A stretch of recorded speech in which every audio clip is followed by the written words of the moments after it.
함께 기도하고 우리 마지막 12강 함께 하도록 하겠습니다. 기도하겠습니다. 사랑하는 우리 아버지 하나님 감사합니다. 오늘도 말씀을 나누게 하시고 또한 함께 주님의 은혜에 따라 살아가게 하시니 감사합니다. 주님, 이 시간 함께하는 우리 성도님들 가운데 주님께서 함께 하시고 또한 이 시간 말씀을 나누는 시간 주님의 기쁨이 되는 시간이 되게 하여 주시옵소서. 예수님의 이름으로 기도드리옵나이다. 아멘. 오늘은 마지막 12강입니다. 성경의 모든 초점은 예수 그리스도이다. 자, 보시면 3페이지 보겠습니다. 3페이지 보시면 이제 신약 성경을 한 번 더 쭉 훑어보고 이번 시간 마무리하도록 할 텐데요. 마태, 마가, 누가, 요한은 복음서입니다. 예수님의 행적을 기록하고 있는 복음서인데요. 마태, 마가, 누가복음은 이제 공관 복음이라고 해서 같은 시각으로 같은 사건을 여러 군데에 걸쳐서 나열하고 있고, 또 요한복음은 조금 다른 시각으로 보고 있습니다. 그래서 마태복음과 마가복음은 왕 되신 예수님 그리고 종 되신 예수님이라는 주제로 글을 써나가고, 누가복음과 요한복음은 좀 신적인 존재, 그러니까 신성과 인성이 함께 공존하는 그 예수님의 모습을 좀 그리고 있습니다. 이제 5페이지 보실까요? 5페이지 보시면 이제 마태복음에 대해서 이야기하고 있는데, 마태복음은 이제 크게 두 부분으로 나눠볼 수 있을 것 같아요.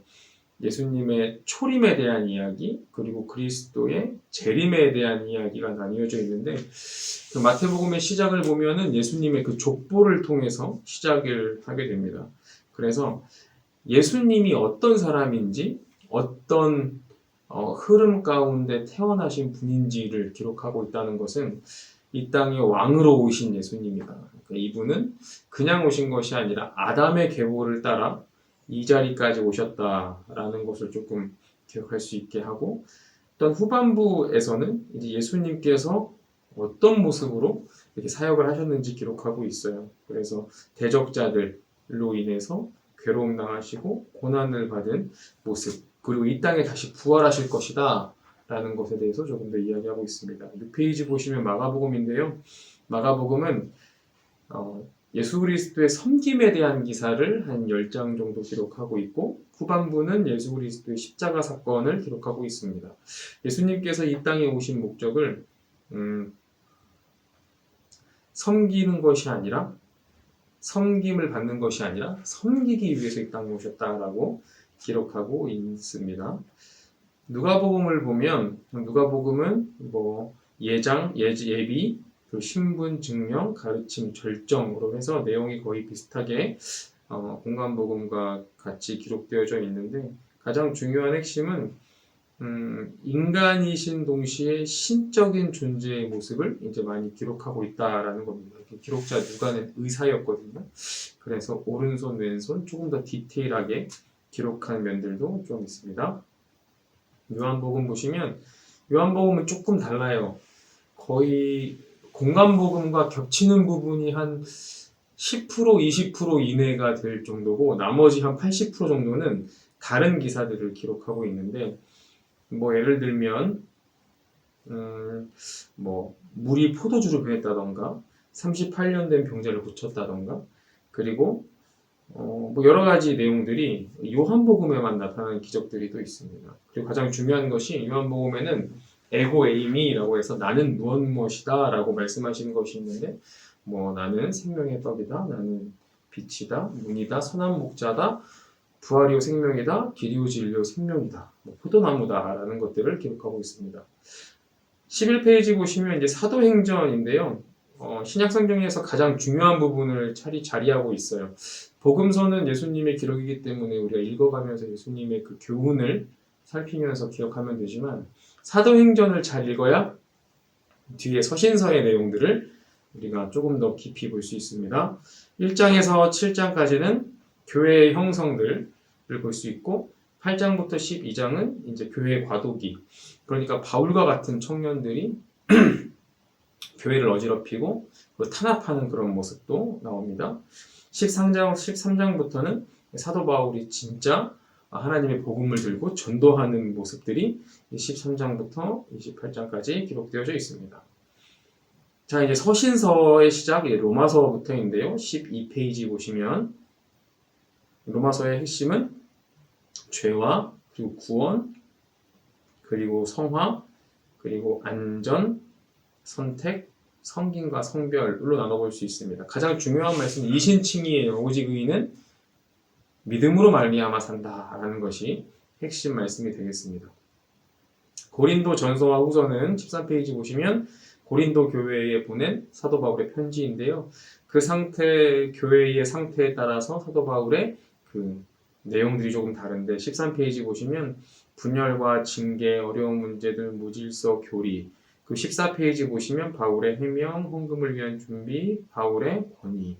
즉 고린도 교회가 처해 있던 상황, 분열이 있었고 그리고 어려운 문제들이 산적해 있었고 질서가 없었으며 교리가 무너진 상황에서 사도 바울은 지속적으로 권면하고 있고 또한 사도 바울이 설명하고 있고 또한 하나님의 말씀을 전하기 위해서 봉헌을 준비하라는 것 또한 교회에 부탁을 하였습니다.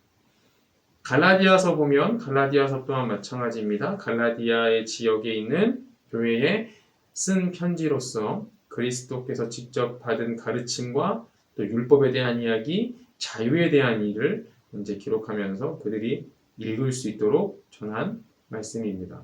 또한 에베소서 보면요, 16페이지인데요. 옥중서신 중에 하나입니다. 옥중서신은 엑빌골몬이라고 해서 에베소서, 빌립보서, 골로새서, 빌레몬서인데요. 그 중에 에베소서는 두 가지로 나눠볼 수 있어요. 그리스도 안에서의 우리 부유함과 그리고 그리스도 안에서 우리의 생활. 그러니까 그리스도만 바라보는 우리의 삶도 중요하지만 우리가 이 세상에서 살아가는 모습 또한 중요하기 때문에 이 두 가지가 어느 것 하나 중요하지 않은 것이 없고 균형을 이루어야 한다라는 것을 말하고 있습니다. 17페이지 보시면 17페이지는 1장부터 4장까지 있는데요. 주제는 하나됨입니다. 하나됨. 그러니까 빌립보 교회가 깨어져 있고 흐트러져 있고 불순종하고 있다는 그 모습을 보았을 때 옥중에서 사도 바울이 빌립보서를 통해서 빌립보 교회에게 할 수 있는 말은 하나가 되어라. 하나님을 의지해라. 한마음으로 겸손해져라 라는 이야기였을 것입니다. 또 18페이지 보시면 골로새서 또한 요즘에 담임 목사님께서 골로새서 설교하고 계신데 핵심은 감사하라입니다. 골로새 교인들을 통해서 감사해라 라는 것을 주제로 말하고 있어요. 일단 19페이지 보시면 데살로니가 전서, 20페이지 보면 데살로니가 후서 있는데요. 데살로니가 전서의 주제는 소망입니다. 소망. 하나님께서 이 땅에 오실 것을 기대하고 우리가 육체적으로는 죽어져 있지만 죽을 것이지만 그래도 하늘의 위로가 있고 또한 환난 가운데 그 가운데 하늘의 위로하심이 있다라는 것을 말하는 것이 데살로니가 전서와 후서입니다. 21페이지 보시면 디모데 전서 후서인데요. 이것은 목회서신이에요. 그러니까 디모데에게 사도 바울이 편지한 것인데 당시에 디모데는 지금의 목회자와 같은 역할을 감당했습니다. 그래서 디모데에게 야, 교인들은 이런 모습을 하고 있고 그 가운데 너는 어떤 모습을 해야 한다. 어떻게 목회를 해야 한다 라고 말하는 것이 목회서신이고 목회서신이고 디모데 전서 후서입니다. 23페이지 보시면 디도서인데요. 디도서의 주제는 거짓 교사를 조심해라 라는 겁니다. 24페이지 보시면 빌레몬서인데요. 빌레몬서는 용서해라. 도망한 도에 오네시모를 용서하고 부탁한다 라는 사도 바울의 마음이 적혀져 있고요. 25페이지 히브리서는 간단합니다. 성숙, 거룩해져라, 성숙해져라, 제사장의 직분, 그 예수 그리스도를 따라라. 그리고 믿음과 인내와 인간관계와 징계, 그리고 언약, 성소, 희생제물 등 그 전반적인 하나님의 말씀과 또한 하나님의 말씀에 비추어서 성숙한 성도가 되어라 라고 히브리 교인들에게 쓴 편지입니다. 히브리서의 6가지 위험, 이것은 피해라 라고 기록하였는데요. 26페이지 보시면 표류하는 것, 의심하는 것, 불순종하는 것, 퇴보하는 것, 성령을 욕되게 하는 것, 부인하는 것, 이것을 기록하고 있습니다. 27페이지 보시면 야고보서입니다. 믿음은 행동이 따라야 한다라는 주제를 가지고 있고 승리와 순종과 공정함, 행위, 정결, 겸손, 인내. 그래서 죄의 삭은 사망이다라는 것이 야고보서에 기록되어져 있죠. 28페이지, 29페이지 보시면 고린도 전서와 베드로 전서와 베드로 후서인데요. 베드로가 기록한 것인데 성도들의 고난과 그리고 보호와 하나님의 말씀, 성화, 복종, 그리스도의 고난, 재림, 또한 후서에는 믿음에 대해서 기록되어져 있습니다. 그래서 믿음의 완성이 무엇이냐? 믿음을 거스른 자는 어떻게 마지막이 될 것이냐라는 것을 기록하고 있습니다. 요한 1서, 요한 2서, 요한 3서는 길지 않지만 보시면 요한 1서는 사랑에 대해서 하나님의 사랑에 대해서 기록하고 있고 요한 2서는 자녀와 부녀에 대해서 기록하고 있습니다. 그 요한 3서는 가이오와 디오드레베 또한 데메드리오에 대해서 기록하고 있는데 한 번씩 보시면 좋을 것 같아요. 길지 않으니까요. 33페이지 베드로후서가 아니라 유다서입니다. 유다서는 배신한 자들에 대해서 기록하고 있습니다. 배교의 예고, 배교의 사도들, 배교에 대한 대처법, 하나님을 찬미하는 것들을 기록하고 있습니다. 요한계시록인데요. 요한계시록은 논란이 많은 말씀이지만 22장에 걸쳐서 기록되어져 있는데 결국에는 이게 결론이 무엇이냐면 마지막 때가 올 것인데 마지막 때는 정말 무섭고 대환란과 그 심판과 그런 모습이 있을 것인데 그리고 전반부에는 아시아의 7교회의 내용도 있는데요. 참 무섭고 그런 것들이 기록되어져 있지만 결국에는 하고자 하는 말이 무엇이냐면 제일 마지막에 그 그리스도를 믿는 자는 승리하는 팀에 속해 있을 것이다. 하나님과 함께 있을 것이다 라는 것을 기록하고 있습니다. 35페이지 보시면 창세기와 요한계시록을 비교해 놓았는데요. 보시면 창세기와 요한계시록 보시면 중요한 것이 보시면요. 창세기는 사탄이 승리하여서 사람이 죄인이 되었지만 요한계시록에서는 사탄이 패배한다 라는 것이 중요하고요. 그리고 저주를 선언했지만 요한계시록에서는 저주가 끝났고 제거되었다. 또한 창세기에서는 밤과 함께 두려움이 왔지만 요한계시록에서는 밤이 없고 두려움이 없다 라는 것들을 기록하고 있습니다. 그리고 처음에 보니까 창세기에는 낙원을 잃었지만 요한계시록에서는 회복이 있을 것이다. 그렇게 해서 창세기와 요한계시록을 비교해 볼 수 있을 것입니다. 신약 성경을 보실 때 그냥 보시지 마시고 사도행전도 읽어보시고 그리고 전체적인 이 나누어드린 이 주제를 좀 보시면서 어떤 말씀이 기록되어져 있는지 한 번씩 보시면 더 좋을 것 같습니다.